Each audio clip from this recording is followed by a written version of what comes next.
ब्राह्मण देवता बोले यही क्या कीमत है इस राशि की? 20 भार सोना। 20 भार सोना दिया, रानी तारा को खरीद लिया। जब रानी तारा को माता खरीदो तो रानी को लेकर के चल दिए। रानी ने 2 कदम आगे रखे, वो 5 वर्ष को रोहित पीछे से साड़ी को पकड़ो, ऐसे झटका मारो, जवाब दियो मैया तू मुझे छोड़ करके जा रही है। माँ तूने ये भी सोचा कि तेरा बेटा तेरे बगैर कैसे रहेगा? माँ तू मेरे बगैर कैसे रहेगी? माँ तुझे मेरे बगैर नींद आ जाएगी? माँ तू भोजन खा लेगी मेरे बगैर? रानी तारा ने पीछे मुड़ करके देखो तो आज रोहित को छाती से लगाए लियो। जवाब दियो लाला मैं तुझे छोड़ करके नहीं जाऊंगी। जवाब दिया अम्मा तुझे पता है कि जिन बच्चों के माता पिता गुजर जाते हैं, इस संसार से चले जाते हैं, उन बच्चों से जाकर के पूछ के क्या बीतती है उनके दिल पर। मैया तू मुझे छोड़ करके न जा। और रो करके की बात कही माँ।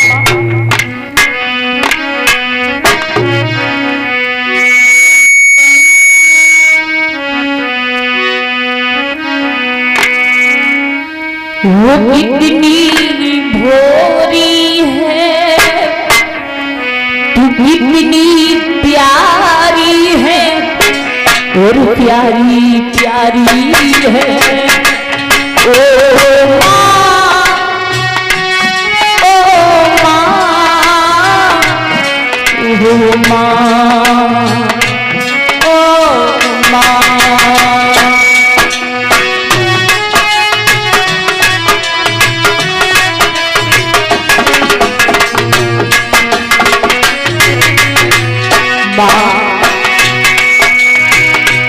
कितनी भोली है, कितनी प्यारी है, प्यारी प्यारी है।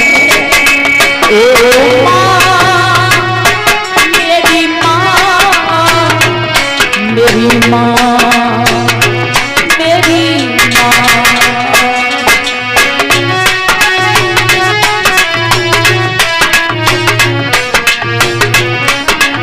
हे माँ, माँ बच्चे की क्या होती है? होते ही वो किस्मत वाली जिनकी माँ होती है, होते ही वो किस्मत वाली जिनकी माँ होती है। माँ मेरे रोने पे मैया रोती है, मेरे हंसने पे तू हंसती है, प्यारी प्यारी है। ओ माँ, ओ माँ, मेरी माँ, मेरी माँ।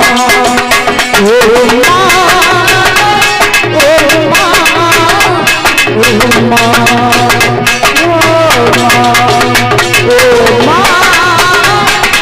माँ,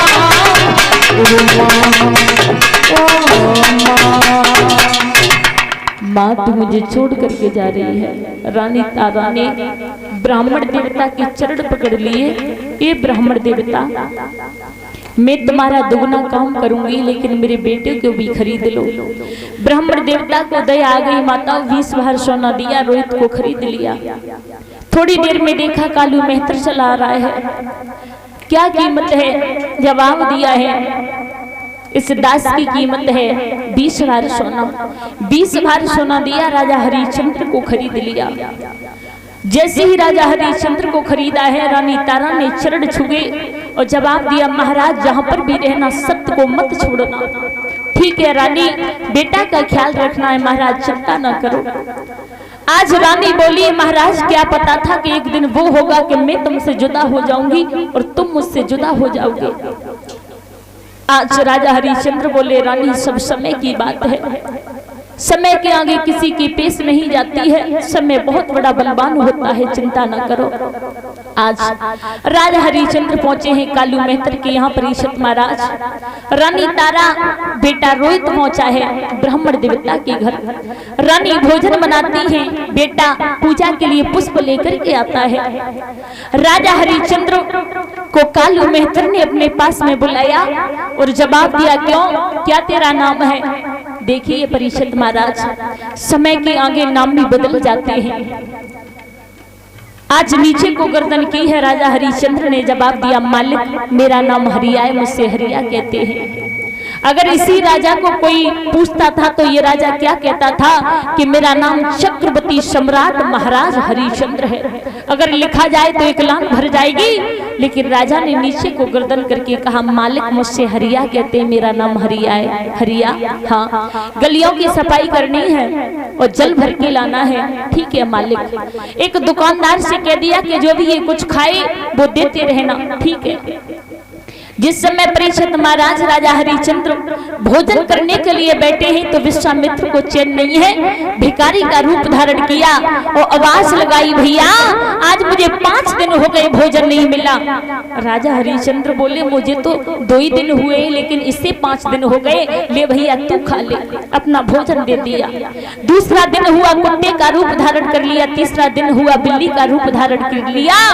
तो राजा हरिश्चंद्र ने संकल्प कर लिया कि आज के बाद में मैं भोजन नहीं करूंगा।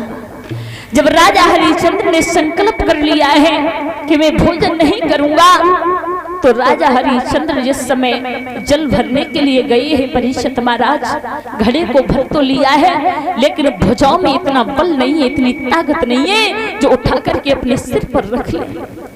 इतने कमजोर हो चुके थे राजा हरिश्चंद्र। देख रहे हैं शायद कोई आ जाए, तो कोई दिखाई नहीं दिया। रानी तारा चली आ रही है। राजा को बहुत खुशी हुई, मेरी रानी आ रही है, मेरी प्राण प्यारी आ रही है। लेकिन रानी तारा ने घड़े को भरा, अपने सिर पर रखा और लेकर के चल दी। राजा की आंखें फटी की फटी रह गई। राजा ने हल्की आवाज में जवाब दिया, रानी रानी। रानी ने पीछे मुड़ करके नहीं देखा, जवाब दिया, बोलिए महाराज क्या कहना चाहते हो। रानी मैं तेरा राजा हूँ, मैं तेरा महाराज हूँ, और रानी थोड़ा सहारा लगा दे जो कि मेरा घड़ा उठ जाएगा। रानी तारा बोली, महाराज क्षमा करना, उठवाने की बात छोड़ो, तुम्हारे घड़े को तिल भर हिलाऊंगी नहीं। राजा हरिश्चंद्र बोले, रानी क्यों ऐसी बातें कर रही हो। अरे रानी, क्या 7 परे का नाता तुमने तोड़ दिया, भूल गई। जवाब दिया, रानी ने क्यों ऐसी बातें कर रहे हो, फालतू किया। महाराज शायद तुम्हें पता नहीं है कि आप एक कालू मेहतर के यहाँ पर नौकरी कर रहे हो और मैं एक ब्राह्मण देवता के घर पर कर रही हूँ। अगर मैंने तुम्हें घड़ा उठवाया तो मेरा धर्म नष्ट हो जाएगा, और महाराज धर्म की खातिर यहाँ डले हैं। जवाब दिया, महाराज नहीं उठवा सकती हूँ। राजा हरिश्चंद्र रो करके बोले, रनिया मैं वैसे तुझसे नहीं कहता, लेकिन क्या करूं।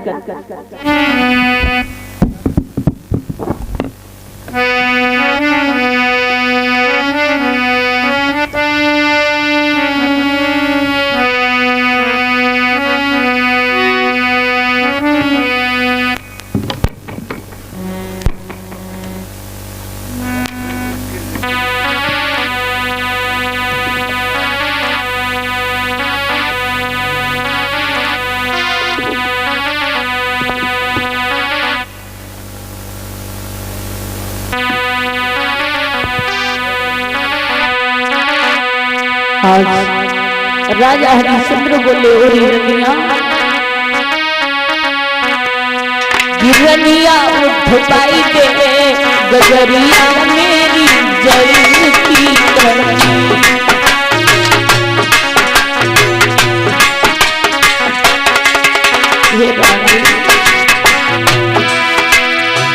कमी भई को में पलकी प्यारी, कमी भई मो में पलकी तारा उठवाई दे गगरिया मेरी जलती भरी।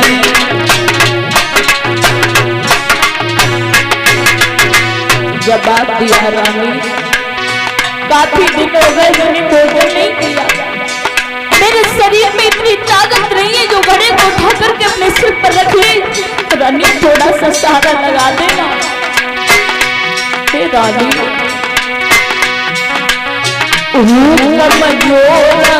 उठत नहीं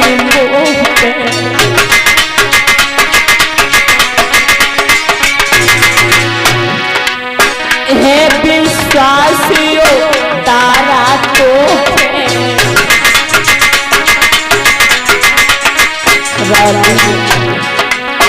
वैसे दुनिया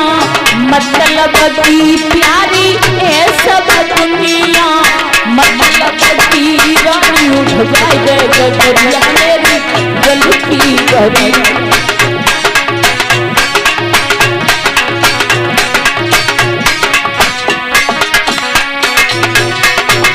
जवाब दिया रानी,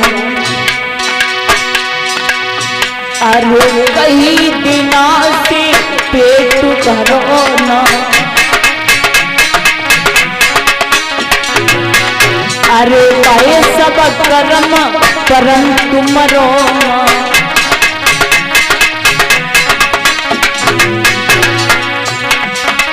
तेरा होई मुई पल पल की, हाँ तेरा होई मुई पल पल की, सारा उठा दे दुनिया मेरी जन्नती भरी।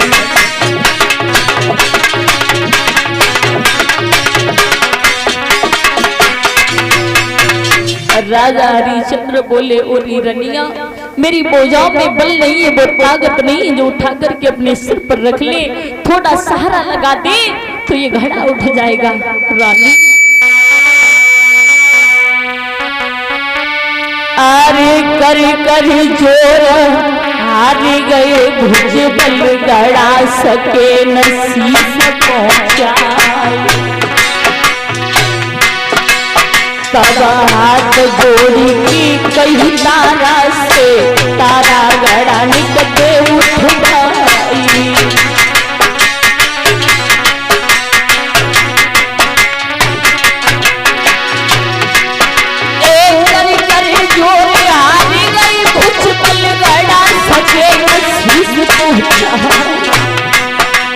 हाथ जोड़ी की कही तारा से, तारा गड़ा निकटे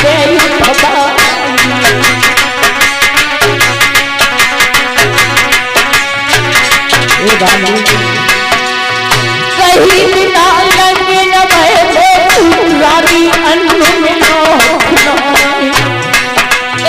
मैनो कर काली कछ को, रानी जबरन से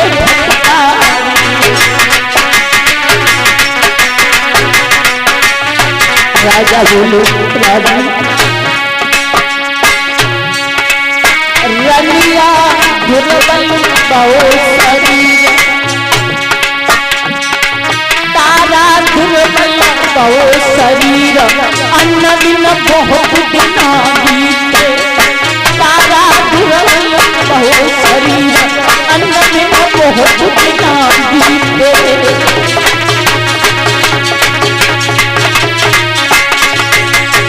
मेरे भैया आज रानी ने जवाब दिया, क्षमा करना महाराज, उठाने की बात छोड़ो, तुम्हारे घड़े को तिल भर हिलाऊंगी नहीं, एक उपाय अवश्य बता सकती हूँ कि आप जल में घुस जाइए और बल करके इस घड़ा को उठाओ, पानी को सहारो लग जाबेगो, तुम्हारा घड़ा उठ जाबेगो। ऐसा कहकर के रानी वहां से चली आई। राजा हरिश्चंद्र ने वैसा ही किया, जल में घुसे हैं, घड़े को उठा तो लिया, परीक्षित महाराज कालू मेहतर के द्वार पर ऐसी ठोकर लगी है जो जमीन पर गिर पड़े, घड़ा फूट गया। कालू मेहतर ने फटकार लगाई, ओरे हरिया अगर ऐसे घड़ा फोड़ेगा घड़ा कहां से आएंगे। जैसे फटकार लगाई है तो किसी ने जाकर के बताया है कि जिसे तुम फटकार लगा रही हो आज 35 दिन हो गए उसने तुम्हारी निर्हार सेवा की है। कालू मेहतर ने राजा हरिश्चंद्र को छाती से लगा लिया और जवाब दिया, हरिया तूने भोजन क्यों नहीं किया? मालिक शायद मेरी किस्मत में भोजन नहीं है, आज के बाद में तू गलियों की सफाई नहीं करेगा, तू घड़ा भर के नहीं लाएगा। एक लाठी दी है, एक कम्बल दिया, जाकर के मरगट पर पैरा लगा, जो भी अर्थी आए कर लेना और कर नहीं तो कर के रूप में कोई वस्त्र ले लेना। बारे समय कहाँ